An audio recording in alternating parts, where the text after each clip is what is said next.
where the mind is without fear and the head is held high, where knowledge is free.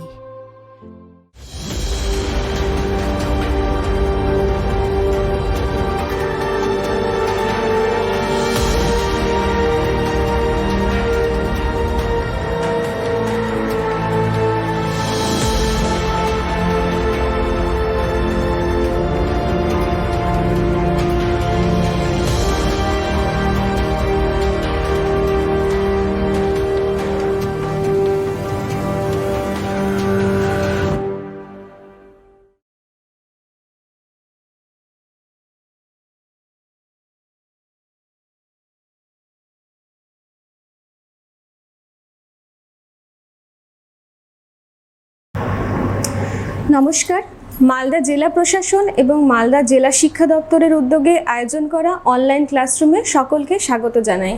আমি অনন্যা সরকার, Nivedita girls high স্কুলের ভূগোল বিষয়ের শিক্ষিকা। আজকে আমি দশম শ্রেণীর পরিবহন এবং যোগাযোগ ব্যবস্থা এই অধ্যায়টা নিয়ে আলোচনায় করব। শুরু করছি আজকের আলোচনা। যদিও আমরা পরিবহন এবং যোগাযোগ ব্যবস্থা এই দুটো একইভাবে একই অর্থে কথার মধ্যে ব্যবহার করে থাকি, কিন্তু বাস্তবে কিন্তু পরিবহন এবং যোগাযোগ ব্যবস্থা দুটো ভিন্ন শব্দ এবং এই দুটোর অর্থও কিন্তু ভিন্ন। তো প্রথমেই আমরা জানব পরিবহন কি। যে মাধ্যমের সাহায্যে পণ্য বা যাত্রী এক জায়গা থেকে অন্য জায়গায় স্থানান্তর করা হয় তাকে বলা হচ্ছে পরিবহন। আর এই পরিবহনের সঙ্গে যা যা যুক্ত, মানে পরিবহনের মাধ্যম, পরিবহনের পথ বা পরিবহনের যে নিয়ম শৃঙ্খলা বা নিয়ম কানুন যা কিছু আছে, সমস্তটাকে নিয়েই একসঙ্গে বলা হচ্ছে পরিবহন ব্যবস্থা। আমাদের জীবনে, সামাজিক জীবনে, অর্থনৈতিক জীবনে, রাজনৈতিক জীবনে অঙ্গাঙ্গিভাবে পরিবহন ব্যবস্থা কিন্তু জড়িয়ে গেছে। আমরা এবারে জানব পরিবহনের গুরুত্ব। পরিবহনের গুরুত্ব বা আমাদের জীবনে পরিবহনের কি প্রয়োজনীয়তা রয়েছে সেগুলো আমরা একটু স্লাইডের মাধ্যমে দেখে নেব। তাহলে আমরা জেনে নেব পরিবহনের গুরুত্বগুলো। প্রথমেই রয়েছে স্থানান্তরণ। স্থানান্তরণ অর্থাৎ যে কোনো ব্যবসা বাণিজ্যে আমি যে জিনিসটা উৎপন্ন করছি সেটা যদি আমি না পৌঁছাতে পারি, অন্য জায়গায় না নিয়ে যেতে পারি, তাহলে কিন্তু আমার সেই জিনিসটা উৎপাদন করে প্রফিট নেই। উদাহরণ হিসেবে আমরা ধরছি দার্জিলিংয়ের চায়ের কথা। এবারে দার্জিলিংয়ের চা দার্জিলিংয়ে উৎপন্ন হয়ে যদি বাইরে বিশ্ববাজারে না ছড়িয়ে পড়তো, তাহলে কিন্তু এর যা গুণগত মান সেই অনুযায়ী কিন্তু সে তার দামটা পেত না। কাজে যে জিনিস যেখানে উৎপন্ন হচ্ছে সেটা অন্যত্র ছড়িয়ে দেওয়ার জন্য আমার অবশ্যই পরিবহন দরকার। তারপরে হচ্ছে কৃষির উন্নতি। ভারত হচ্ছে কৃষি প্রধান দেশ। গ্রামাঞ্চলে যেখানে কৃষি মূলত হচ্ছে ভারতের, সেখানে কৃষির জন্য যে সকল জিনিস আমাদের প্রয়োজন হচ্ছে, যেমন যন্ত্রপাতি হোক, সার হোক, কীটনাশক হোক, সেগুলো যেমন পরিবহনের মাধ্যমে ওই কৃষি যেখানে হচ্ছে সেখানে পৌঁছাচ্ছে পরিবহনের মাধ্যমে, আবার যে কৃষিজ ফসলটা উৎপন্ন হচ্ছে সেটাও কিন্তু বাজারে পৌঁছাচ্ছে এই পরিবহনের মাধ্যমে। তৃতীয় হচ্ছে শিল্পোন্নতি। যে কোনো শিল্পের জন্য যে কাঁচামাল প্রয়োজন হয় বা অন্যান্য যা কিছু যন্ত্রপাতির প্রয়োজন হয়, সবই কিন্তু পরিবহনের মাধ্যমে ওই শিল্পকেন্দ্রে পৌঁছাচ্ছে। এছাড়া শিল্প কেন্দ্র থেকে যে সকল দ্রব্য উৎপন্ন হচ্ছে সেগুলো বাজারে বিক্রির জন্য ছড়িয়ে পড়ছেও কিন্তু পরিবহনের মাধ্যমে, অর্থাৎ পরিবহনের সাহায্য ছাড়া আমরা কিন্তু শিল্পোন্নতিও করতে পারবো না। প্রাকৃতিক সম্পদ আহরণ। যে কোনো খনিজ সম্পদ বা বনজ সম্পদ যা কিছুই আমি আহরণ করি, সেই স্থান থেকে যেখানে ওটার প্রয়োজন রয়েছে শিল্পকেন্দ্রে বা বাজারে পৌঁছানোর জন্য আমার পরিবহন প্রয়োজন হচ্ছে। 5 নম্বর হচ্ছে শিল্পের বিকেন্দ্রীকরণ।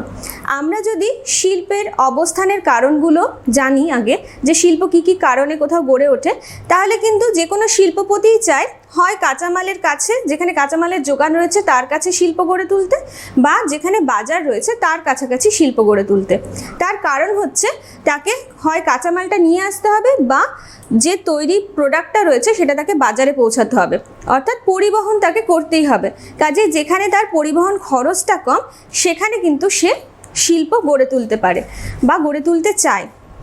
এবারে আমরা যদি পরিবহন ব্যবস্থা আমাদের খুব উন্নত হয়ে যায়, তাহলে কিন্তু শিল্পপতিরা যেখানে খুশি শিল্প গড়ে তুলতে পারে। তাহলে সেক্ষেত্রে তাদের কিন্তু ট্রান্সপোর্ট কস্টের কথা মাথায় রাখতে হচ্ছে না। সেক্ষেত্রে আমরা সারা দেশেই আমাদের শিল্প গড়ে তোলার সম্ভাবনা আমরা তৈরি করতে পারি। যদি আমরা পরিবহন ব্যবস্থাটাকে উন্নত করে নিতে পারি। তারপরে হচ্ছে বিপর্যয় মোকাবিলা। যে কোনো ধরনের প্রাকৃতিক বিপর্যয়, বন্যা, খরা বা ভূমিকম্প, সে সময় তাড়াতাড়ি ত্রাণ পৌঁছানোর জন্য বা বিপর্যস্ত এলাকার মানুষজনকে নিরাপদে নিয়ে আসার জন্য আমাদের পরিবহন ব্যবস্থার প্রয়োজন হচ্ছে। প্রতিরক্ষা, দেশের সীমান্তে সেনা পাঠানো বা তাদের সেনাবাহিনীর রসদ পাঠানো, অস্ত্রশস্ত্র পাঠানো, ওষুধপত্র পাঠানোর জন্য আমাদের পরিবহনের প্রয়োজন হচ্ছে। তারপরে হচ্ছে কর্মসংস্থান। এই যে বিশাল একটা পরিবহন ব্যবস্থা, এর সঙ্গে বহু মানুষ কিন্তু যুক্ত রয়েছে এবং তাদের কর্মসংস্থান কিন্তু এই পরিবহন ব্যবস্থা থেকেই হচ্ছে। শিক্ষা সংস্কৃতির প্রসার,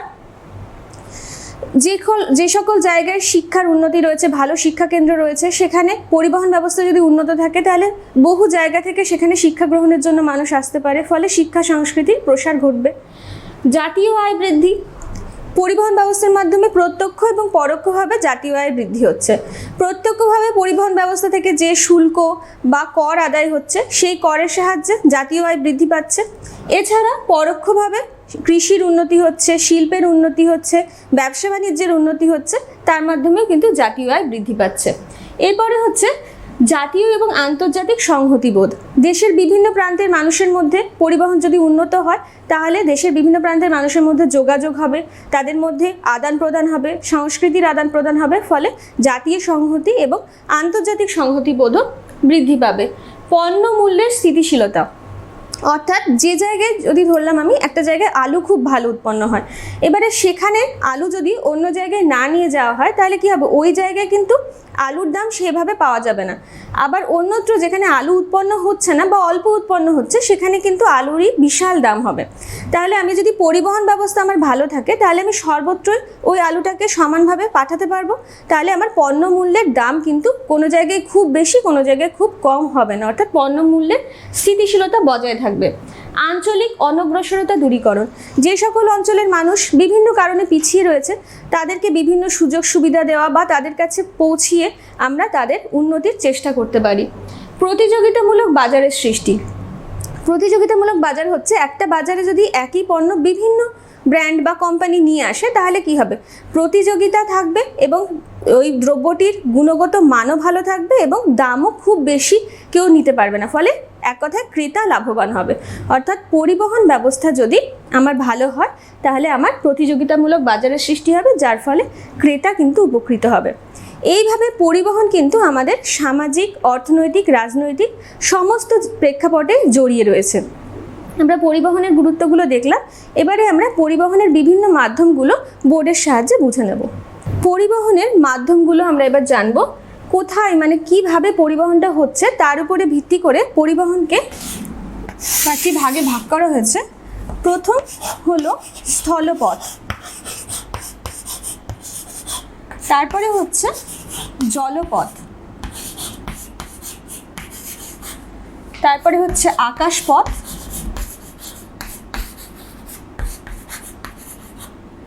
তারপরে হচ্ছে রজ্জুপথ,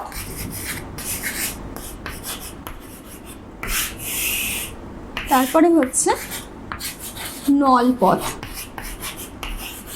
প্রথমে আমরা আলোচনা করব স্থলপথ নিয়ে। স্থলপথে দুটো মাধ্যমে মেইনলি যোগাযোগ পরিবহন হয়ে থাকে, তার মধ্যে প্রথম হচ্ছে সড়ক পথ, আরেকটি হচ্ছে রেলপথ। তো প্রথমে আমরা এই সড়ক পথটা নিয়ে আলোচনা করছি।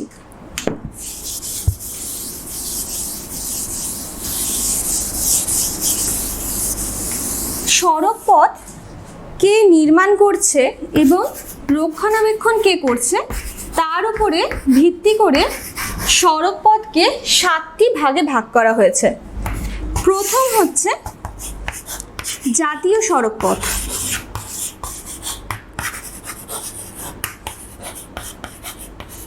কেন্দ্রীয় সরকারের তত্ত্বাবধানে থাকা সংস্থা NHAI অর্থাৎ national highway authority of India. NHAI এর তত্ত্বাবধানে যে রাস্তাগুলো তৈরি হয় এবং যেগুলি রক্ষণাবেক্ষণ করে NHAI, সেই পথ বা রাস্তাগুলোকে বলা হয় জাতীয় সড়ক পথ। এই জাতীয় সড়কপথগুলো দেশের বিভিন্ন প্রান্ত থেকে, এক প্রান্ত থেকে বিভিন্ন রাজ্যের মধ্য দিয়ে আরেক প্রান্ত অবধি বিস্তৃত হয়েছে।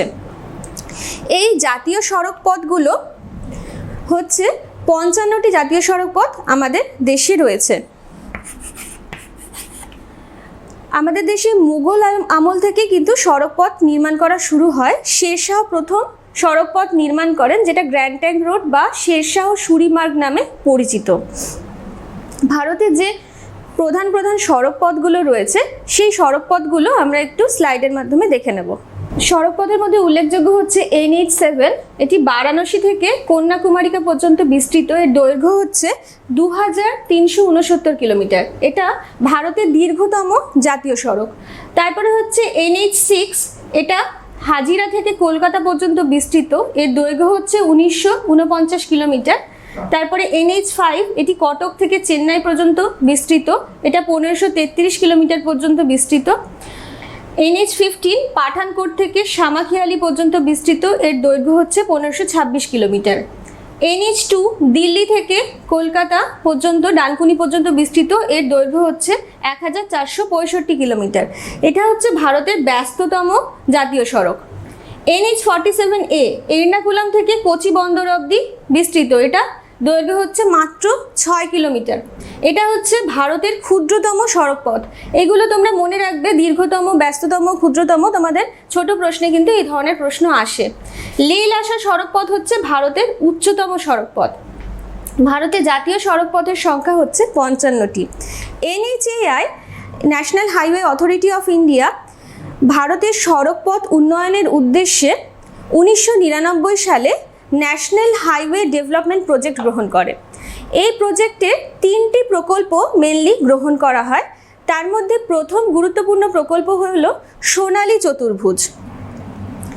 সোনালী চতুর্ভুজটি হচ্ছে কি, ভারতের 4টে প্রধান শহর, মেট্রোপলিটন শহর দিল্লি, কলকাতা, চেন্নাই এবং মুম্বাই, এই 4টে মেট্রোপলিটন শহরকে সড়ক পথের মাধ্যমে 4 এবং 6 লেন বিশিষ্ট সড়ক পথের মাধ্যমে যুক্ত করে দেওয়ার যে প্রকল্প, সেটাকে বলা হচ্ছে সোনালী চতুর্ভুজ। এটা দেখতে অনেকটা চতুর্ভুজের মতন হচ্ছে বলে এটার নাম দেওয়া হচ্ছে সোনালী চতুর্ভুজ। দিল্লি থেকে কলকাতা, এটার রাস্তার দৈর্ঘ্য হচ্ছে 1453 কিলোমিটার। কলকাতা থেকে চেন্নাই, এটার দৈর্ঘ্য হচ্ছে 1684 কিলোমিটার। এটা হচ্ছে দীর্ঘতম বাহু কলকাতা থেকে চেন্নাই। চেন্নাই থেকে মুম্বাই, এটার দৈর্ঘ্য হচ্ছে 1290 কিলোমিটার। এটা হচ্ছে ক্ষুদ্রতম বাহু এই সোনালী চতুর্ভুজের। আর মুম্বাই থেকে দিল্লি, এটার দৈর্ঘ্য হচ্ছে 1419 কিলোমিটার। এই প্রকল্পটা শুরু হয়েছিল 1999 সালের 1 জানুয়ারি এবং 2012 সালের 7 জানুয়ারি প্রকল্পটি শেষ হয়। এই প্রকল্পটি গ্রহণ করার উদ্দেশ্য ছিল মেট্রোপলিটন শহরগুলোকে সড়ক পথের মাধ্যমে যুক্ত করে দিয়ে আরও দেশের সার্বিক উন্নয়নে সাহায্য করা। মেট্রোপলিটন শহরে যে সুযোগ সুবিধাগুলো রয়েছে বা যে সুবিধা অন্য শহরে পৌঁছে দেওয়া যায়, সেইগুলোর উদ্দেশ্যে কিন্তু এই প্রকল্পটি গ্রহণ করা হয়। এরপরে আরও যে 2টি প্রকল্প গ্রহণ করা হয়, তার মধ্যে হচ্ছে নর্থ সাউথ করিডর এবং east west corridor. North south করিডরটি হচ্ছে শ্রীনগর থেকে তিরুবনন্তপুরম পর্যন্ত বিস্তৃত। এটার দৈর্ঘ্য হচ্ছে 4000 কিলোমিটার। এবং ইস্ট ওয়েস্ট করিডর হচ্ছে গুজরাটের গান্ধীনগর থেকে আসামের শিলচর গুয়াহাটি পর্যন্ত এটি বিস্তৃত। এর দৈর্ঘ্য হচ্ছে 3142 কিলোমিটার। এর টোটাল ডিস্টেন্স হচ্ছে 7142 কিলোমিটার। এই প্রকল্পটি গ্রহণের উদ্দেশ্য হচ্ছে আমাদের যে বিস্তৃত ভারতের বিস্তৃত ডিস্টেন্স, উত্তর থেকে দক্ষিণ এবং পূর্ব থেকে পশ্চিম, পুরো ভারতবর্ষকে সড়ক পথের মাধ্যমে সুন্দরভাবে যুক্ত করা, যাতে সমস্ত দেশের মধ্যে যোগাযোগ ভালোভাবে রক্ষা করা যায় এবং দেশের সার্বিক উন্নয়নে যাতে সাহায্য করে। এই উদ্দেশ্যেই হচ্ছে এই প্রকল্পগুলো গ্রহণ করা হয়েছে। সড়ক পথের যে অন্যান্য ভাগগুলো রয়েছে সেগুলো আমরা বোর্ডের সাহায্যে বুঝে নেব। এরপরে দ্বিতীয় ভাগ হচ্ছে রাজ্য সড়ক। রাজ্য সড়কের রক্ষণাবেক্ষণ করে থাকে রাজ্য সরকার। রাজ্য সড়কগুলো রাজ্যের যে সদর বা রাজ্যের রাজধানীর সঙ্গে জাতীয় সড়কগুলোর যোগাযোগ রক্ষা করে থাকে। রাজ্য সড়কগুলো SH এই দ্বারা প্রকাশ করা হয়। পশ্চিমবঙ্গে যেমন SH12 দ্বারা শিলিগুড়ি আলিপুরদুয়ার এই সড়ক পথটিকে বোঝানো হচ্ছে। মহারাষ্ট্র হচ্ছে রাজ্য সড়ক নির্মাণে বা রাজ্য সড়কের উন্নতিতে মহারাষ্ট্র সারা দেশে প্রথম স্থান অধিকার করেছে। তারপরে হচ্ছে জেলা সড়ক। জেলা সড়কগুলোর রক্ষণাবেক্ষণ করে থাকে PWD বা পাবলিক ওয়ার্ক ডিপার্টমেন্ট। জেলা সড়কের রক্ষণাবেক্ষণ তারা করে থাকে এবং জেলা পরিষদ হচ্ছে এগুলিকে পরিচালনা করে। জেলা সড়ক জেলা সদর দপ্তরের সঙ্গে বা জেলা সদরের সঙ্গে জেলার অন্যান্য জায়গার যোগাযোগ রক্ষা করে থাকে। তারপরে হচ্ছে গ্রামীণ সড়ক। গ্রামীণ সড়কগুলো নির্মাণ করে থাকে বা রক্ষণাবেক্ষণ করে থাকে মেনলি গ্রাম পঞ্চায়েত, তবে বর্তমানে প্রধানমন্ত্রী সড়ক যোজনার মাধ্যমে এই রাস্তাগুলো তৈরি হচ্ছে। এছাড়া আরও যে সড়কপথ রয়েছে তার মধ্যে হচ্ছে সীমান্তবর্তী সড়কপথ। সীমান্তবর্তী সড়কপথ রক্ষণাবেক্ষণ এবং নির্মাণ করে থাকে BRO, বর্ডার রোড অর্গানাইজেশন। সীমান্তবর্তী সড়কগুলো নির্মাণের উদ্দেশ্য হচ্ছে সীমান্তে যে আমাদের প্রতিরক্ষার কাজে যাতায়াতের জন্য এই সড়কগুলো ব্যবহার করা হয় এবং প্রতিবেশী দেশগুলোর সঙ্গে ব্যবসা বাণিজ্য করার জন্য এই সীমান্তবর্তী সড়কগুলো ব্যবহার করা হয়। এছাড়াও রয়েছে এক্সপ্রেসওয়ে বা অতি দ্রুত গতি সম্পন্ন সড়কপথ, যেমন কলকাতা দুর্গাপুর এক্সপ্রেসওয়ে। এখানে খুব দ্রুত গতিতে এই সড়কপথের মাধ্যমে যোগাযোগের জন্য এই এক্সপ্রেসওয়েগুলো ব্যবহার করা হয়। ভারতে এই ধরনের এক্সপ্রেসওয়ের দৈর্ঘ্য হচ্ছে 2000 কিলোমিটার। আর হচ্ছে আন্তর্জাতিক সড়কপথ। আন্তর্জাতিক সড়কপথ হচ্ছে যখন যে সড়কপথগুলো বিভিন্ন দেশের মধ্য দিয়ে বিস্তৃত হয়েছে সেই সড়কপথগুলোকে বলা হয় আন্তর্জাতিক সড়কপথ। যেমন দিল্লি থেকে পাকিস্তানে লাহোর পর্যন্ত সড়কপথ রয়েছে, এটা হচ্ছে আন্তর্জাতিক সড়কপথের উদাহরণ। তাহলে আমরা বিভিন্ন ধরনের সড়কপথগুলো জানলাম। এবারে সড়কপথের কি সুবিধা এবং কি অসুবিধা রয়েছে বা আমাদের অর্থনৈতিক উন্নতিতে সড়কপথের কি ভূমিকা রয়েছে। সড়কপথের মাধ্যমে কৃষির উন্নতি হচ্ছে।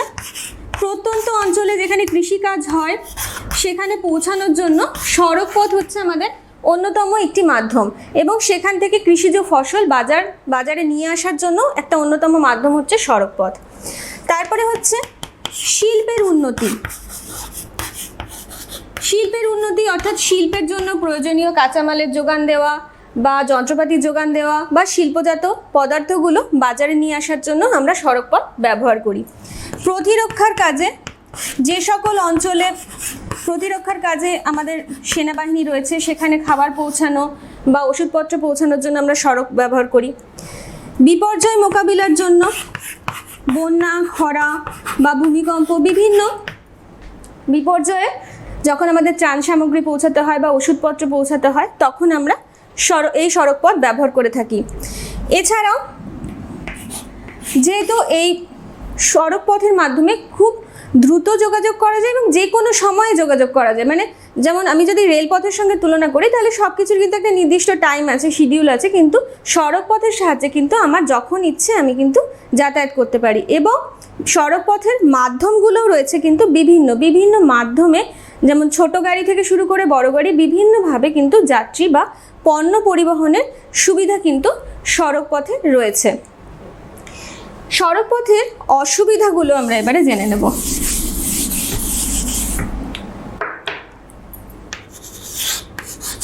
সড়কপথের অসুবিধা হচ্ছে সড়কপথে কিন্তু একসঙ্গে খুব বেশি পণ্য বা যাত্রী কোনোটাই বহন করা যায় না, এটা একটা অসুবিধা। অনেক বেশি ডিস্টেন্স যদি যেতে হয় তাহলে কিন্তু সড়কপথে খরচের পরিমাণটা বাড়তে থাকে। অল্প ডিস্টেন্সের জন্য সড়কপথ ভালো, কিন্তু অধিক ডিস্টেন্স যদি আমাকে কভার করতে হয় তাহলে কিন্তু সড়কপথে খরচ বাড়ে। যাত্রী স্বাচ্ছন্দ্যের পরিমাণ কিন্তু সড়কপথে কম। যানজটের সমস্যা রয়েছে, যানজটের ফলে অতিরিক্ত সময় লেগে যায় আমার। তারপরে সড়কপথের আরেকটি অসুবিধা হচ্ছে সড়কপথের মাধ্যমে যে রাস্তাঘাট, সেই রাস্তাঘাটের রক্ষণাবেক্ষণের খরচ কিন্তু অনেক বেশি। বর্ষাকালে বা পাহাড়ি অঞ্চলে যে রাস্তাগুলো রয়েছে সেগুলি ধসের ফলে প্রত্যেক বছরই নষ্ট হতে থাকে, ফলে এই রাস্তাগুলোর রক্ষণাবেক্ষণের খরচ কিন্তু খুব বেশি। এই অসুবিধাগুলো সড়কপথে রয়েছে, তবে সড়কপথ আমাদের অর্থনৈতিক উন্নয়নে যথেষ্টই গুরুত্বপূর্ণ ভূমিকা পালন করে। এরপরে পরিবহনের দ্বিতীয় মাধ্যম, সড়কপথের দ্বিতীয় ভাগ রেলপথ সম্পর্কে আমরা জানব। রেলপথ ভারতে প্রথম স্থাপিত হয় 1825 সালে। মুম্বাই থেকে থানে পর্যন্ত প্রথম রেল যোগাযোগ গড়ে ওঠে। ভারতের রেলপথ এশিয়ার মধ্যে বৃহত্তম এবং পৃথিবীতে তৃতীয় বৃহত্তম। ভারতের রেলপথকে গেজ অনুসারে, গেজ কথার মানে কি, রেল লাইনের যে দুটো পাত রয়েছে তার মাঝের যে ডিস্টেন্স সেটাকে বলা হচ্ছে গেজ। গেজ অনুসারে 4টে ভাগে ভাগ করা হয়। ব্রড গেজ, ব্রড গেজে দুটো লাইনের মধ্যে ডিস্টেন্স থাকে 1.5 মিটার থেকে 1.7 মিটার। তারপরে হচ্ছে স্ট্যান্ডার্ড গেজ। স্ট্যান্ডার্ড গেজে হচ্ছে 1.4 মিটার থাকে ডিস্টেন্স দুটো লাইনের মধ্যে। তারপরে হচ্ছে মিটার গেজ, এখানে থাকে 1 মিটার।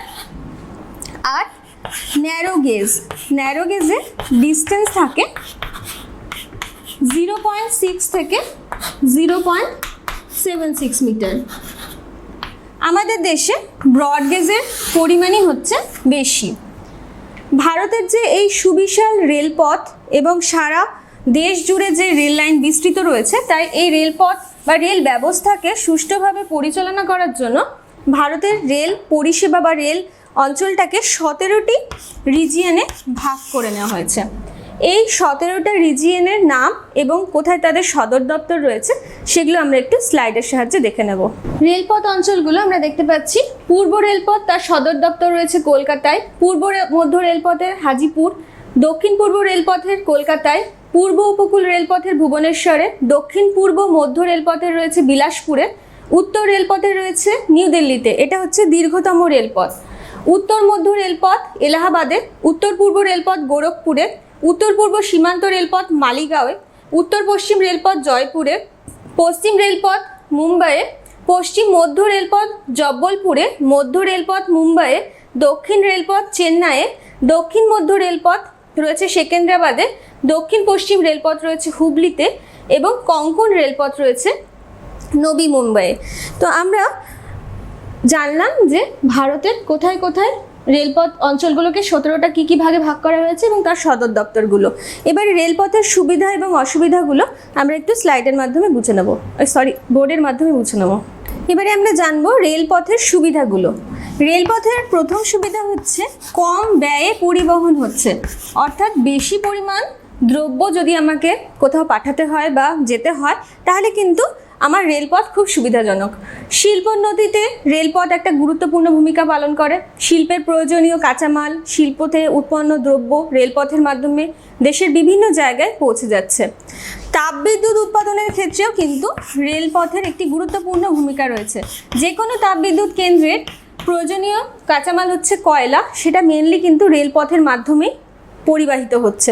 তাহলে তাপবিদ্যুৎ কেন্দ্রগুলোর গড়ে ওঠার পেছনে কিন্তু রেলপথের একটা গুরুত্বপূর্ণ ভূমিকা রয়েছে। কৃষির উন্নয়নেও হচ্ছে রেলপথের ভূমিকা রয়েছে। কৃষিজাত উৎপন্ন যে পণ্যগুলো রয়েছে সেগুলো বাজারে পাঠানো বা কৃষিতে যে যন্ত্রপাতি প্রয়োজন সেগুলো সেই জায়গায় পৌঁছে দেওয়ার জন্য রেলপথ প্রয়োজন।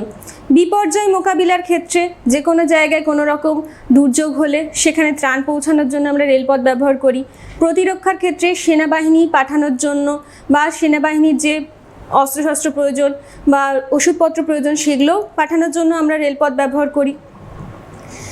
এইভাবে রেলপথ কিন্তু আমাদের সমস্ত রকম অর্থনৈতিক উন্নয়নে সাহায্য করে থাকে। সেই জন্য ভারতীয় রেলপথকে ভারতের জীবনরেখা বা লাইফলাইন বলা হয়ে থাকে। রেলপথের অসুবিধা হচ্ছে রেলপথ নির্মাণের প্রাথমিক খরচ খুব বেশি, অর্থাৎ রেলপথ নির্মাণ করা, ট্র্যাক বসানো, রেলের বগি নির্মাণ, এগুলোর প্রাথমিক খরচ কিন্তু খুব বেশি। তারপরে যে কোনো জায়গায় কিন্তু রেলপথ নির্মাণ করা যায় না, নির্দিষ্ট জায়গা দিয়ে যাওয়া হয়। তার একটা নির্দিষ্ট শিডিউল রয়েছে রেল পরিচালনা করা, সেই শিডিউল অনুসারেই কিন্তু গাড়ি চলে। নিজের কারোর পার্সোনাল প্রয়োজনে কিন্তু সেই টাইমটা চেঞ্জ করা যায় না। এবং অল্প ডিস্টেন্স যদি যাওয়ার দরকার হয় তাহলে কিন্তু রেলপথে খরচ বেশি পড়ে। বেশি ডিস্টেন্সের ক্ষেত্রে রেলপথের খরচ কম হয়, কিন্তু কম ডিস্টেন্সের ক্ষেত্রে কিন্তু রেলপথের খরচ বেশি হয়। তাহলে আমরা সড়কপথের দুটো মাধ্যমই, স্থলপথের দুটোই মাধ্যম সড়কপথ এবং রেলপথ সম্পর্কে আমরা জেনে নিলাম। এরপরে আমরা জানব জলপথ সম্পর্কে। ভারত নদীমাতৃক দেশ, অর্থাৎ ভারতের সর্বত্রই কিন্তু নদী রয়েছে, সব অংশেই নদী রয়েছে এবং ভারতের নিচের দিক, দক্ষিণ দিক পুরোই হচ্ছে কিন্তু জল, সমুদ্র দিয়ে আবৃত। কাজে জলপথে যোগাযোগের দিক দিয়েও ভারত কিন্তু যথেষ্ট উন্নত। জলপথে যোগাযোগকে দুটো ভাগে ভাগ করা হয়, একটা হচ্ছে অভ্যন্তরীণ যোগাযোগ আর একটা হচ্ছে সমুদ্রপথে যোগাযোগ। অভ্যন্তরীণ যোগাযোগ হয়ে থাকে নদীপথ, খাল, যে হ্রদ বা উপহ্রদ রয়েছে সেইগুলোর মাধ্যমে ভারতে যোগাযোগ হয়ে থাকে। যে সকল নদী বা খালের মাধ্যমে জলপথে পরিবহন হয় সেগুলিকে জাতীয় জলপথ বা ন্যাশনাল ওয়াটারওয়ে NW এভাবে প্রকাশ করা হয়। ভারতে এরকম 6টি জাতীয় জলপথ রয়েছে। এই জলপথগুলোর নাম এবং বিস্তার আমরা স্লাইডের মাধ্যমে দেখে নেব। প্রথম জাতীয় জলপথ হলো NW1। NW1 রয়েছে গঙ্গা, ভাগীরথী, হুগলি এই তিনটে নদীর পথকে অনুসরণ করে NW1 গড়ে উঠেছে। এর বিস্তার হচ্ছে 1620 কিলোমিটার। এটি হচ্ছে ভারতের দীর্ঘতম জাতীয় জলপথ। হলদিয়া থেকে এলাহাবাদ পর্যন্ত এর বিস্তার।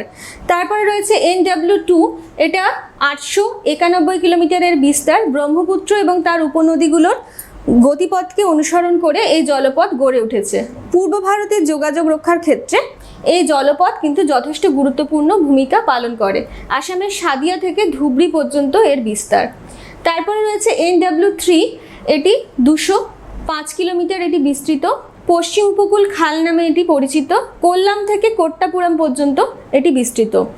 NW4 1095 কিলোমিটারের বিস্তার। এটা হচ্ছে দ্বিতীয় দীর্ঘতম জলপথ।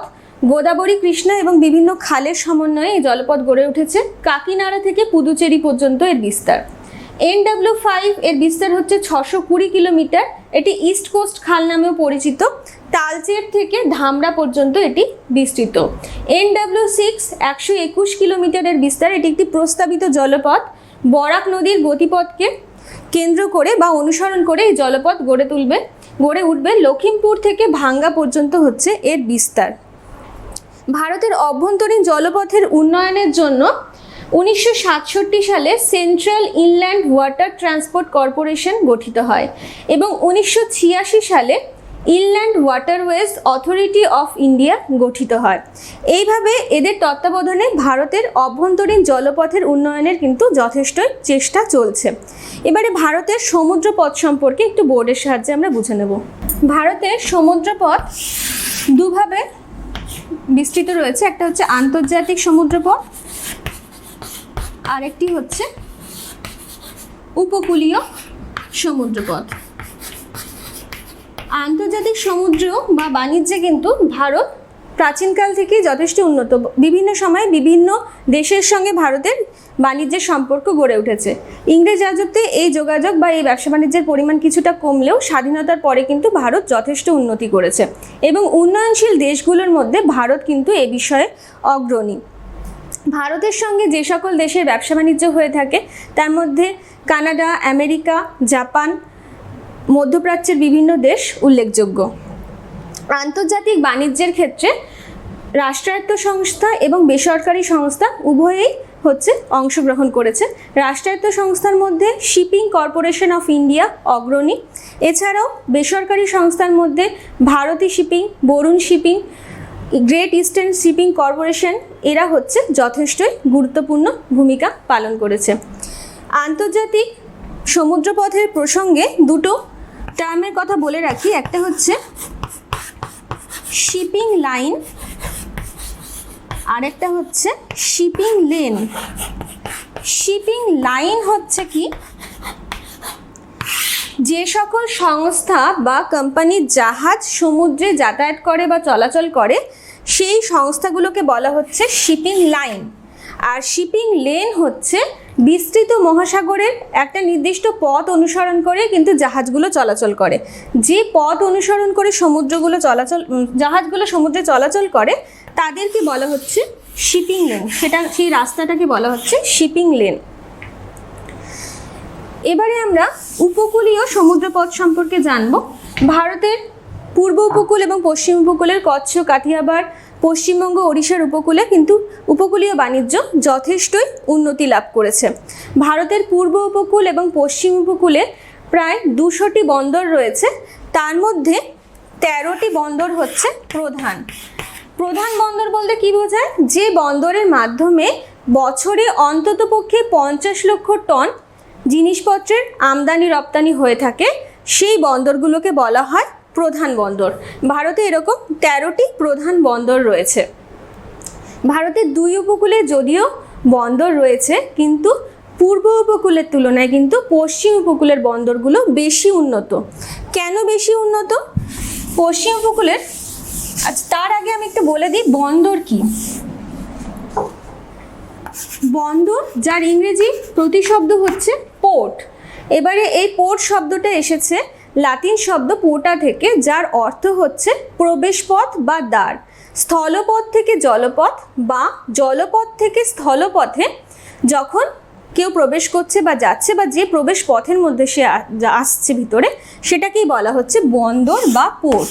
এবারে বন্দর সংক্রান্ত বেশ কিছু টার্ম তোমরা নতুন শুনতে পাবে। তার মধ্যে একটাই বললাম, প্রথমে আমদানি এবং রপ্তানি। আমদানি হচ্ছে আমার দেশে যেটা উৎপন্ন হচ্ছে, সেটা যখন আমি বাইরে কোথাও পাঠাচ্ছি বিক্রির জন্য, তখন সেটা হচ্ছে রপ্তানি। আর কোনো দেশ থেকে যখন আমি কোনো জিনিস কিনছি, নিয়ে আসছি, তখন সেটা হচ্ছে আমদানি। তাহলে নিজের দেশে নিয়ে আসাটা হচ্ছে আমদানি করা, আর নিজের দেশে উৎপন্ন দ্রব্যটা বাইরে পাঠানোটা হচ্ছে রপ্তানি।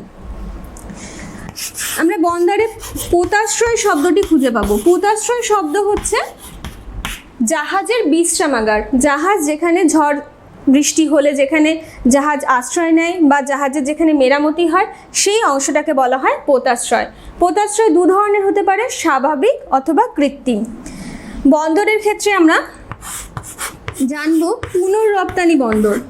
পুনর্রপ্তানি বন্দর হচ্ছে একটা বন্দরে কোনো জিনিস এলো, সেই বন্দর থেকে ওই জিনিসটা আবার যখন অন্যত্র পাঠানো হবে, তখন সেই বন্দরটাকে বলা হয় পুনর্রপ্তানি বন্দর। যেমন কলকাতা একটি পুনর্রপ্তানি বন্দর। আর হচ্ছে সহযোগী বা পরিপূরক বন্দর। যখন কোনো প্রধান বন্দরের জলের নাব্যতা হ্রাস পাওয়ার জন্য বা অন্য কোনো সমস্যার জন্য বড় জাহাজ যখন ওই বন্দরে প্রবেশ করতে পারে না, তখন ওই বন্দরের সহযোগী হিসেবে আরও একটি বন্দর গড়ে তোলা হয়। সেই বন্দরটাকেই বলা হয় পরিপূরক বা সহযোগী বন্দর। যেমন কলকাতা বন্দরে হুগলি নদীর নাব্যতা হ্রাস পাওয়ার জন্য হলদি নদীকে কেন্দ্র করে হলদিয়া বন্দর গড়ে উঠেছে। হলদিয়া বন্দর হচ্ছে কলকাতা বন্দরের পরিপূরক বা সহযোগী বন্দর। তো যেখানে আমাদের আলোচনাটা ছিল যে পশ্চিম উপকূলের বন্দরগুলো পূর্ব উপকূলের তুলনায় কেন এগিয়ে রয়েছে। পশ্চিম উপকূলের বন্দরগুলোতে যে কিছু সুবিধা পশ্চিম উপকূলের বন্দরে পায়, সেগুলো তার মধ্যে হচ্ছে ভগ্ন উপকূল রেখা। পশ্চিম উপকূল স্বাভাবিকভাবেই ভগ্ন হওয়ায় সেখানে স্বাভাবিকভাবে বন্দর এবং পোতাশ্রয় তৈরি করার একটা সুবিধা রয়েছে। ঝড়ঝঞ্ঝার প্রকোপ পশ্চিম উপকূলে কম। আরব সাগরের উপরে ঘূর্ণবাতের পরিমাণ কিন্তু বঙ্গোপসাগরের তুলনায় কম হওয়ায় ঝড়ঝঞ্ঝার প্রকোপ এখানে কম। সমুদ্র এখানে গভীর। পশ্চিম উপকূলে মহীসোপান, অর্থাৎ যেখানে সমুদ্র সঙ্গে হচ্ছে উপকূল গিয়ে মিশছে, সেই অংশটাকে বলা হয় মহীসোপান। এই মহীসোপান অংশ খুব খাড়াভাবে সমুদ্রের সঙ্গে মিশেছে, ফলে পশ্চিম উপকূলের গভীরতা ন্যাচারালি খুব বেশি, যার জন্য বন্দর গড়ে তোলার জন্য পশ্চিম উপকূল আদর্শ। এছাড়াও পশ্চিম উপকূলের বন্দরগুলো যে সুবিধা পেয়ে থাকে, বিস্তৃত পশ্চাৎভূমি। আচ্ছা, পশ্চাৎভূমি হচ্ছে একটা বন্দর যে তার পার্শ্ববর্তী যে সকল এলাকার জিনিসপত্র পাঠাচ্ছে, যে সকল এলাকা থেকে জিনিসপত্র কালেক্ট করে পাঠাচ্ছে এবং যে জিনিসটা তার বন্দরে এলো সেই জিনিসটা কত দূর অবধি, কত দূর বিস্তৃত অঞ্চলে সে ছড়িয়ে দিচ্ছে, সেটাকেই বলা হচ্ছে তার পশ্চাৎভূমি।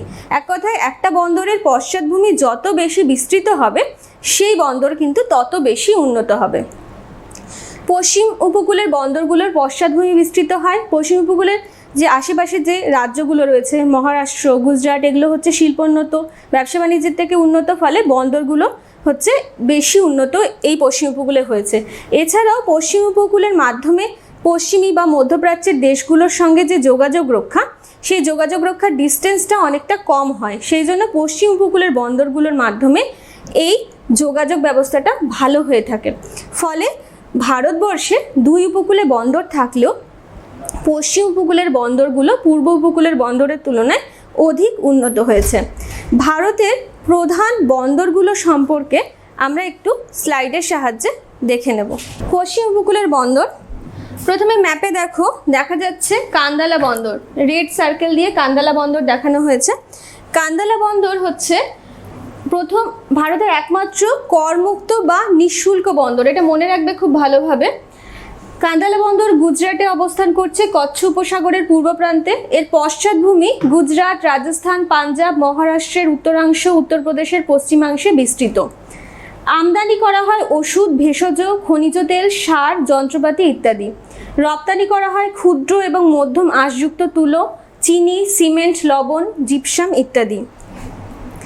এরপরে হচ্ছে মুম্বাই বন্দর, মহারাষ্ট্রে অবস্থান করছে মুম্বাই বন্দর। ভারতের এটা বৃহত্তম বন্দর, একে ভারতের প্রবেশদ্বার বলা হয়। এটি মহারাষ্ট্রের আরব সাগরের কোঙ্কণ উপকূলে অবস্থান করছে। মহারাষ্ট্র, গুজরাট, দিল্লি, মধ্যপ্রদেশ, রাজস্থান, উত্তরপ্রদেশের পশ্চিমাংশ, কর্ণাটকের উত্তরাংশ হচ্ছে পশ্চাৎভূমি। ওষুধ, খনিজ তেল, তেলজাত দ্রব্য আমদানি করা হয়। তুলো, তামাক, পশম বস্ত্র রপ্তানি করা হয়। এরপরে রয়েছে জওহরলাল নেহরু বন্দর, এখানে বক্সের মাধ্যমে দেখানো হয়েছে জওহরলাল নেহরু বন্দর, মহারাষ্ট্রে অবস্থান করছে। জওহরলাল নেহরু বন্দর বা নভসেবা বন্দর হচ্ছে ভারতের সর্বাধুনিক বা হাইটেক বন্দর। এটি মহারাষ্ট্রে অবস্থান করছে, আরব সাগরের কোঙ্কণ উপকূলে। পশ্চাৎভূমি মহারাষ্ট্র, গুজরাট, মধ্যপ্রদেশ, কর্ণাটকের কিছু অংশ এর পশ্চাৎভূমির অন্তর্গত। আমদানি করা হয় খনিজ তেল, যন্ত্রপাতি, রাসায়নিক দ্রব্য, তুলো, তামাক, চামড়া, কার্পাস বস্ত্র রপ্তানি করা হয়। এরপরে রয়েছে মারমাগাঁও বন্দর, এখানে দেখানো হয়েছে, দেখো মারমাগাঁও বন্দর। মারমাগাঁও বন্দর গোয়া রাজ্যে অবস্থান করছে, আরব সাগরের কোঙ্কণ উপকূলে এটা অবস্থান করে। পশ্চাৎভূমি গোয়া, মহারাষ্ট্রের দক্ষিণ অংশ, অন্ধ্রপ্রদেশের পশ্চিম অংশ। আমদানি করা হয় খাদ্যশস্য, খনিজ তেল এবং সার। রপ্তানি করা হয় তুলো, চিনি, কফি, ম্যাঙ্গানিজ, কাজু বাদাম। এরপরে রয়েছে ম্যাঙ্গালোর বন্দর। ম্যাঙ্গালোর বন্দর কর্ণাটকে অবস্থান করছে, আরব সাগরের মালাবার উপকূলে এটি রয়েছে। এর পশ্চাৎভূমি সমগ্র কর্ণাটক, মহারাষ্ট্র, তামিলনাড়ু, কেরলের কিছু অংশ।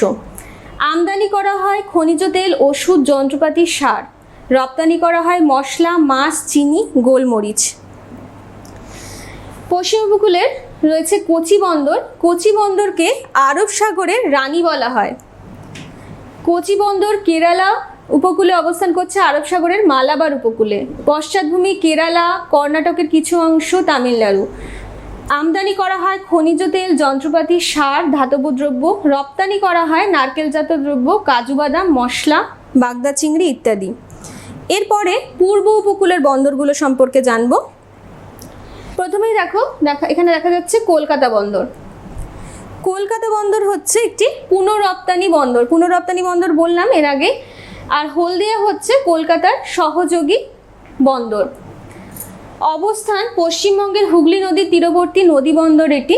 পশ্চাৎভূমি হচ্ছে সমগ্র পশ্চিমবঙ্গ, আসাম, নেপাল, ভুটান, মেঘালয়, মণিপুর, বিহার, ঝাড়খণ্ড, অরুণাচল প্রদেশ, ওড়িশার কিছু অংশ। আমদানি করা হয় খনিজ তেল, কাগজ, গন্ধক, ধাতব দ্রব্য। রপ্তানি করা হয় কয়লা, চা, তৈলবীজ, চামড়া। এরপরে রয়েছে পারাদ্বীপ বন্দর, এটি ওড়িশা উপকূলে অবস্থান করছে। পারাদ্বীপ বন্দর হচ্ছে ভারতের গভীরতম বন্দর।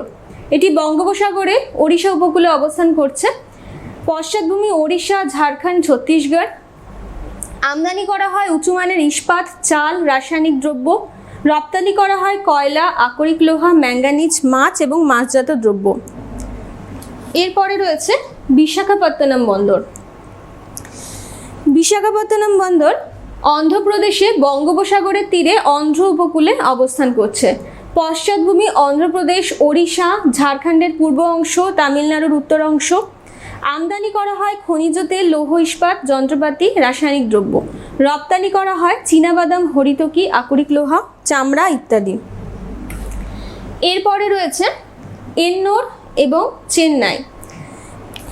এই দুটো বন্দর দেখা যাচ্ছে তামিলনাড়ুর বঙ্গোপসাগরের করমণ্ডল উপকূলে। অন্ধ্রপ্রদেশের কিছু অংশ, কর্ণাটকের দক্ষিণ অংশ, কেরালার পূর্ব অংশ এই বন্দরের পশ্চাৎভূমি। আমদানি করা হচ্ছে খনিজ তেল, খাদ্যশস্য, কাগজ, যন্ত্রপাতি, রাসায়নিক দ্রব্য। রপ্তানি করা হয় কফি, ম্যাঙ্গানিজ, কার্পাস বস্ত্র। এরপরে রয়েছে তুতিকোরিন বন্দর। তুতিকোরিন বন্দর দেখা যাচ্ছে তামিলনাড়ুর বঙ্গোপসাগরের করমণ্ডল উপকূলে। কেরলের এবং তামিলনাড়ুর কিছু অংশ এর পশ্চাৎভূমির অন্তর্গত। খনিজ তেল, কয়লা, যন্ত্রপাতি ইত্যাদি আমদানি করা হয় এবং রপ্তানি করা হয় তুলো, পেঁয়াজ, লঙ্কা, মশলা, লবণ প্রভৃতি। তাহলে আমরা ভারতের প্রধান 13টি বন্দর সম্পর্কে জানলাম। এবারে জলপথের সুবিধা এবং অসুবিধাগুলো আমরা বোর্ডের সাহায্যে বুঝে নেব। জলপথের সুবিধা, জলপথের প্রথম সুবিধা হচ্ছে পথ নির্মাণের কিন্তু কোনো খরচ এখানে নেই। পরিবহন ব্যয় খুব কম। জলপথের মাধ্যমে যে কোনো পরিবহন যে করা হয় তার ব্যয় হচ্ছে খুব কম হয়। জ্বালানি খরচ খুব কম। অন্যান্য পরিবহনের মাধ্যমের তুলনায় জলপথে পরিবহনের জ্বালানি খরচ কম। পরিবেশ দূষণ হয় না। এছাড়া ভারী পণ্য পরিবহনের ক্ষেত্রে এবং দূরে নিয়ে যাওয়ার ক্ষেত্রে জলপথ পরিবহন কিন্তু সবসময় সুবিধাজনক। জলপথ পরিবহনের এই সুবিধাগুলোর জন্য জলপথ পরিবহনকে উন্নয়নের জীবনরেখা বলা হয়ে থাকে। জলপথ পরিবহনের কিছু অসুবিধা রয়েছে। সেই অসুবিধাগুলো হলো মন্থর গতি, ধীরে ধীরে এই পরিবাহিত হয় বলে যেগুলো দ্রব্য পচনশীল বা দ্রুত পৌঁছাতে হবে এই রকম জিনিসপত্র কিন্তু এই পরিবহনের মাধ্যমে পাঠানো সম্ভব হয় না। আবহাওয়ার উপরে বেশি মাত্রায় নির্ভরশীল। এছাড়া হচ্ছে জলপথের পরিবহনে যে জাহাজ নির্মাণ করা এই সকল ক্ষেত্রে কিন্তু একটা বিশাল প্রাথমিক খরচ থাকে। এইগুলোই হচ্ছে জলপথ পরিবহনের অসুবিধা। এছাড়া জলপথ পরিবহনের মাধ্যমে কিন্তু আন্তর্জাতিক বাণিজ্যের যথেষ্টই প্রসার হয় বলে জলপথ পরিবহনকে উন্নয়নের জীবনরেখা হিসেবে ধরা হয়। এরপরে আমরা অন্য পরিবহন মাধ্যম, সেটা হচ্ছে আকাশপথে পরিবহন, সেটা সম্পর্কে জানব। আকাশপথে পরিবহন ভারতবর্ষে দুভাবে হয়ে থাকে। একটা অন্তর্দেশীয় বিমান পরিষেবা রয়েছে ভারতে, আরেকটি হচ্ছে আন্তর্জাতিক বিমান পরিষেবা, দুটোই রয়েছে। অন্তর্দেশীয় বিমান পরিষেবা অসামরিক বিমান পরিষেবার পরিচালনার জন্য airport authority of India AAI স্থাপিত হয় 1995 সালে। আন্তর্জাতিক বিমান পরিষেবার ক্ষেত্রেও কিন্তু ভারতবর্ষ যথেষ্ট উন্নত। 104টি দেশের সঙ্গে ভারতবর্ষের দ্বিপাক্ষিক চুক্তি রয়েছে বিমান পরিষেবার। ভারতবর্ষের বিমানবন্দরগুলো বিভিন্ন দেশের বিমান সংস্থা যেমন বাংলাদেশ বিমান, royal, Nepal airlines, British Airways প্রভৃতি বিভিন্ন দেশের বিমান সংস্থাগুলো ব্যবহার করে থাকে। ভারত থেকেও বিভিন্ন জায়গায় যাত্রী এবং পণ্য কিন্তু পরিবহন করা হয়ে থাকে।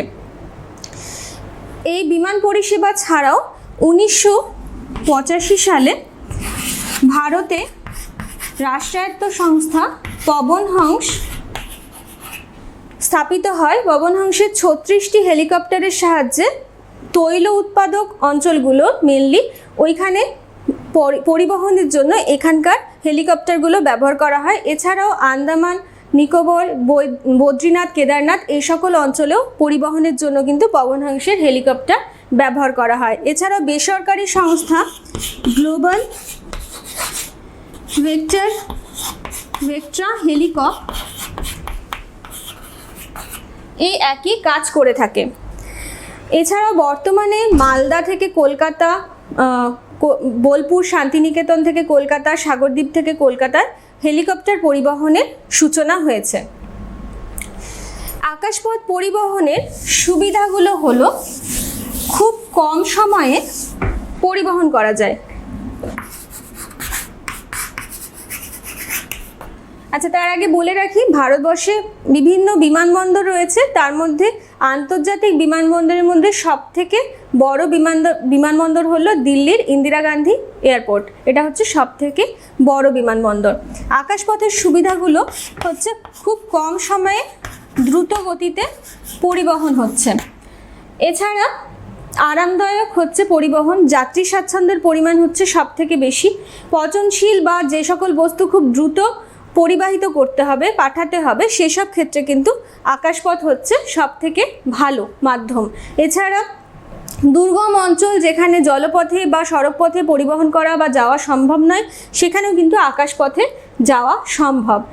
এছাড়া আকাশপথের মাধ্যমে বিপর্যয় কোনো জায়গায় হলে খুব দ্রুত সেখানে পৌঁছানো সম্ভব। প্রতিরক্ষার ক্ষেত্রেও আমরা আকাশপথের সুবিধা গ্রহণ করে থাকি। অসুবিধা হচ্ছে আকাশপথ পরিবহনের অসুবিধা হচ্ছে এখানে পরিবহন খরচ খুব বেশি।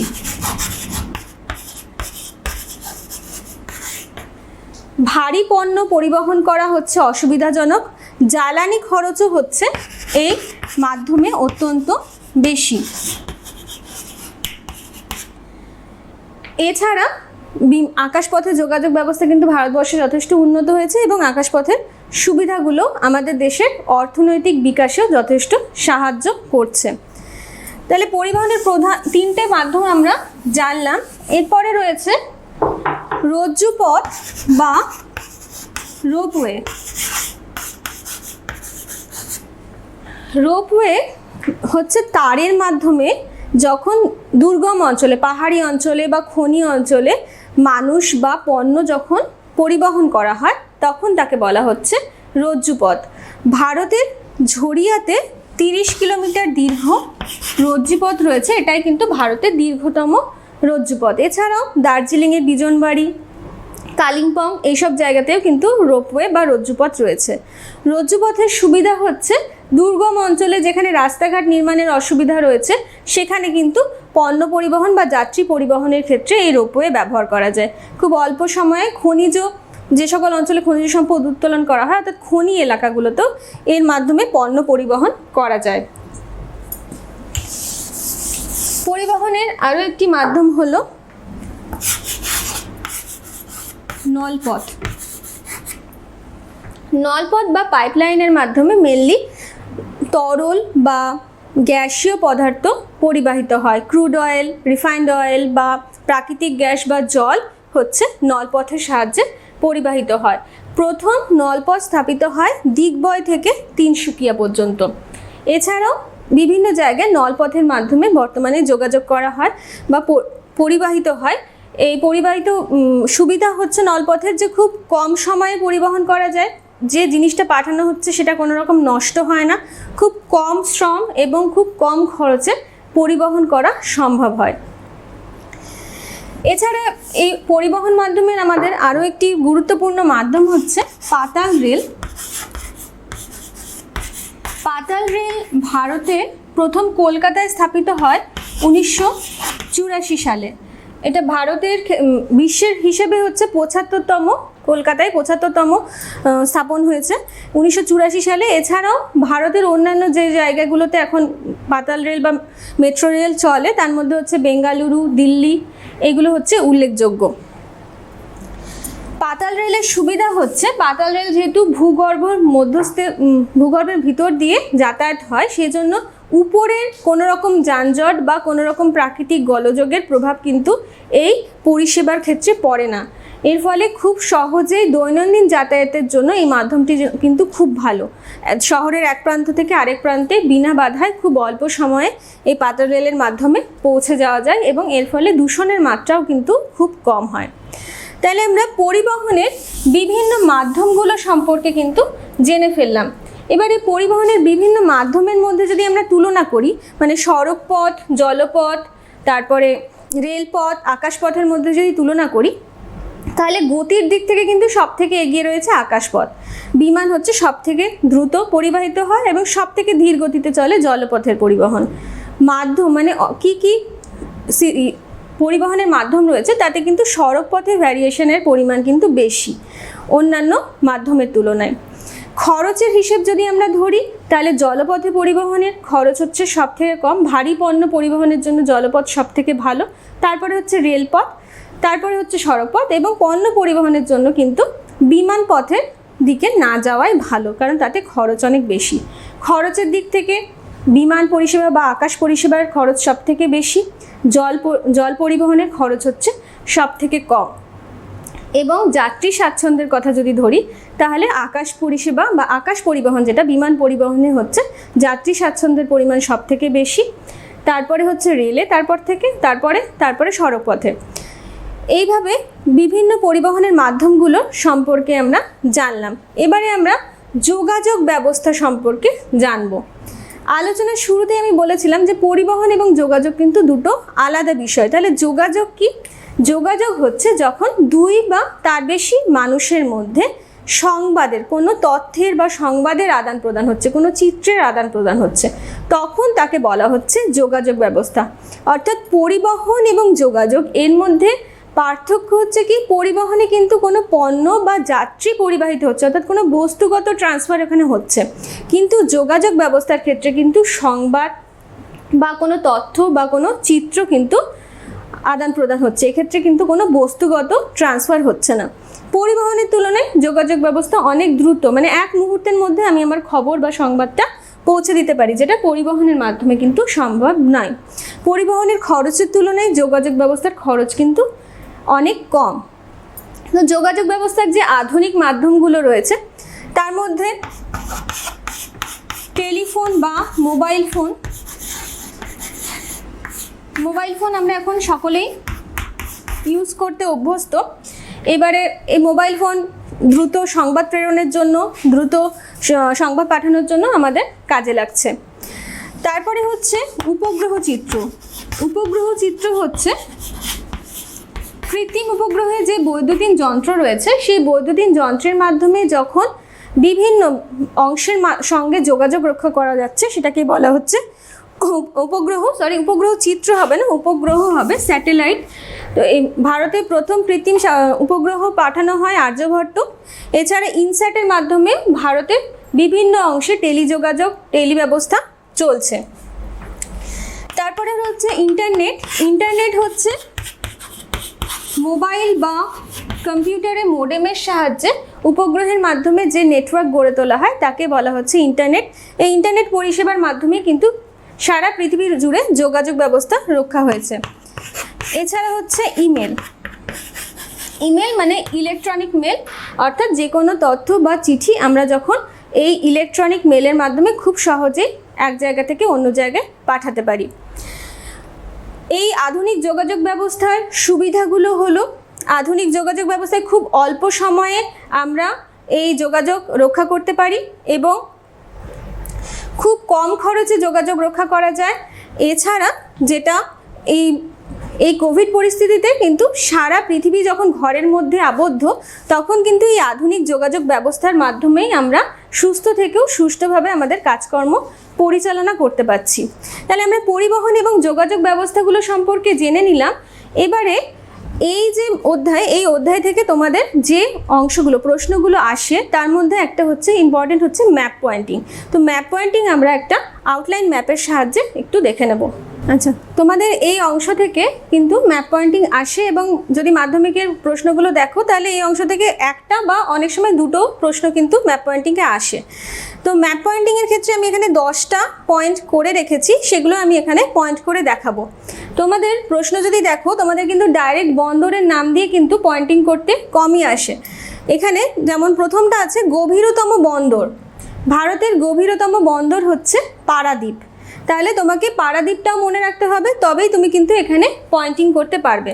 তাহলে প্রথমে আমরা দেখে নেব ভারতের গভীরতম বন্দর পারাদ্বীপ। ওড়িশা উপকূলে অবস্থান করছে।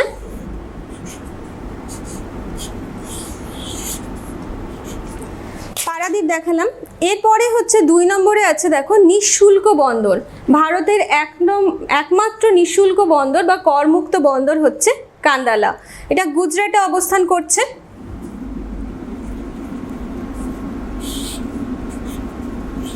তোমরা ম্যাপে চাইলে নামও লিখতে পারো বা এইভাবে যেভাবে তোমাদের কোয়েশ্চেনে 10টা প্রশ্ন আছে এভাবে পরপর সাজিয়ে নিয়ে সেই নাম্বারগুলো কিন্তু ম্যাপের মধ্যে ইউজ করতে পারো। তাহলে ম্যাপটা নোংরাও হবে না এবং ম্যাপে বেশি মোছামুছি করারও দরকার হবে না।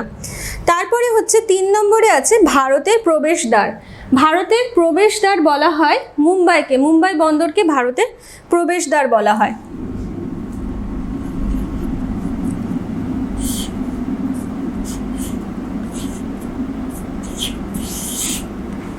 মুম্বাই বন্দর দেখালাম। তারপরে 4 নম্বরে আছে হাইটেক বন্দর। হাইটেক বন্দর বা সর্বাধুনিক বন্দর বলা হয় জওহরলাল নেহরু বন্দরকে। এই জওহরলাল নেহরু বন্দরও রয়েছে মহারাষ্ট্রে।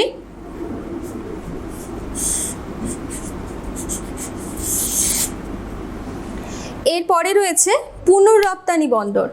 পুনর্রপ্তানি বন্দর, কলকাতা বন্দরকে পুনর্রপ্তানি বন্দর বলা হয়।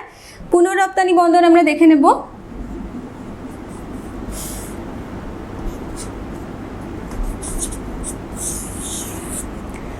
তারপরে 6 নম্বরে রয়েছে দক্ষিণ পূর্ব রেলের সদর দপ্তর। দক্ষিণ পূর্ব রেলের সদর দপ্তরও কিন্তু কলকাতাতেই অবস্থান করছে। তাহলে ওই একই জায়গাকেই আমরা দেখাবো।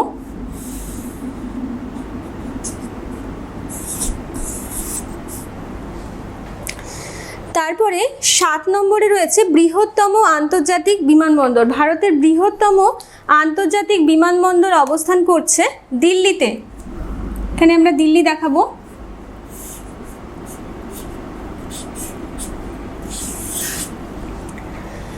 তারপরে 8 নম্বরে রয়েছে দক্ষিণ ভারতের আন্তর্জাতিক বিমানবন্দর। দক্ষিণ ভারতের একটি আন্তর্জাতিক বিমানবন্দর হলো চেন্নাই।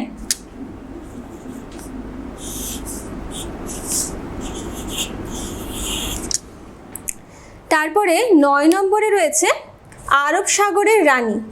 আরব সাগরের রানী বলা হয় কোচি বন্দরকে। কোচি বন্দরের অবস্থান আমরা দেখে নেব।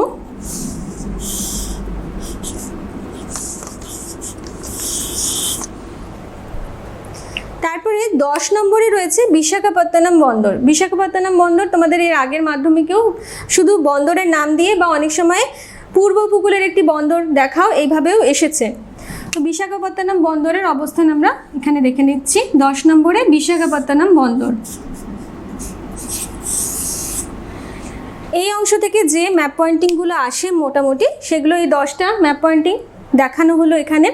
ম্যাপ পয়েন্টিং করতে গেলে অবশ্যই খুব ভালোভাবে প্র্যাকটিস করবে, যেহেতু তোমাদের সিলেবাসে 10 নম্বর থাকে এই ম্যাপ পয়েন্টিংয়ের উপর, এবং ম্যাপ পয়েন্টিংয়ের মূল উপায় হচ্ছে, ভালো করার মূল উপায় হচ্ছে কিন্তু প্র্যাকটিস করা। যত বেশি প্র্যাকটিস করবে তত কিন্তু ভালোভাবে করতে পারবে এবং এটাতে ভালো মার্কসও কিন্তু স্কোর করা খুব সম্ভব। তাহলে এই অধ্যায়ের ম্যাপ পয়েন্টিংগুলো আমরা দেখে নিলাম। এবারে আমরা এই অধ্যায় থেকে আর যে যে প্রশ্নগুলো হতে পারে সেগুলো একটু স্লাইডের মাধ্যমে দেখে নেব।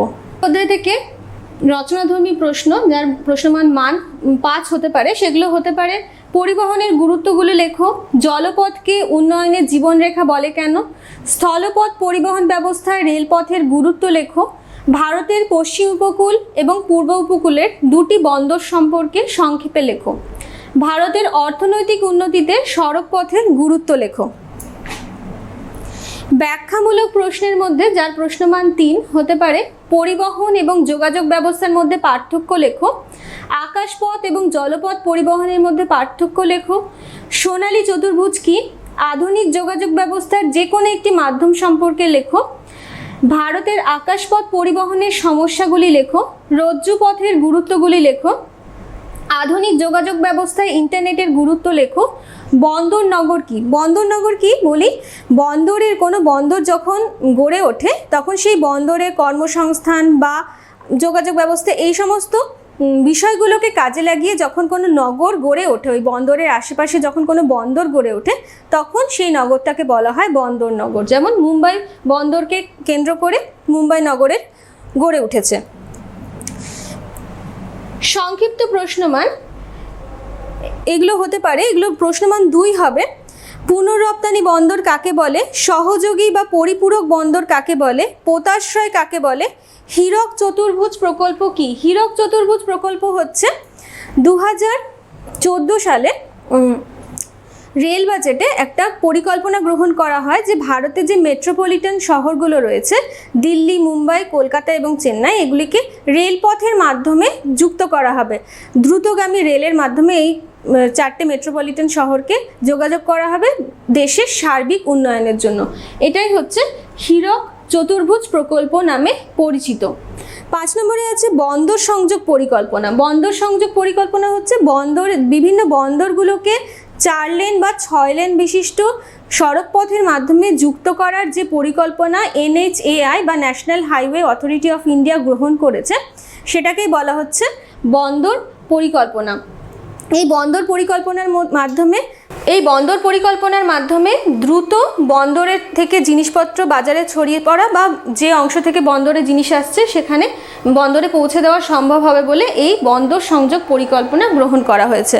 পশ্চাৎভূমি কি, শিপিং লাইন এবং শিপিং লেন কি, পাইপলাইন পরিবহন কি, পশ্চিম উপকূল এবং পূর্ব উপকূলের একটি করে বন্দরের নাম লেখো, ভারতের 2টি শহরের নাম লেখো যেখানে পাতাল রেল পরিষেবা রয়েছে। তাহলে আজকের আলোচনায় পরিবহন এবং যোগাযোগ ব্যবস্থা সম্পর্কে যে আলোচনা করা হলো, আশা করব সেই আলোচনা তোমাদের এই অধ্যায়টা আরও ভালোভাবে বুঝতে সাহায্য করবে।